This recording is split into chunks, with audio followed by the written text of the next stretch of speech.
প্রত্যেকটা মানুষের জীবনে কিছুটা হলেও কষ্ট থাকবে, এটাই বাস্তব।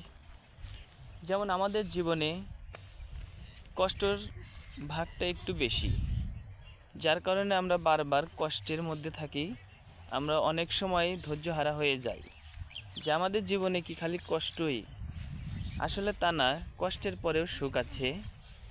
আর সুখ জিনিসটা অন্যরকম জিনিস। যে সুখে থাকে সে কষ্ট কোনো দিনও বোঝে না যে কষ্ট কী জিনিস। আমরা যে কষ্টের মধ্যে থেকে সুখ পাই, এতে আমরা অনেক শুকরিয়া আদায় করি যে আলহামদুলিল্লাহ, আল্লাহ পাক আমাদের কত সুখে রেখেছে। তে ভাই, কষ্ট দুঃখ জীবনে থাকবেই, তারপরেও আমাদের ভালোভাবে চলতে হবে, ধৈর্য ধারণ করতে হবে।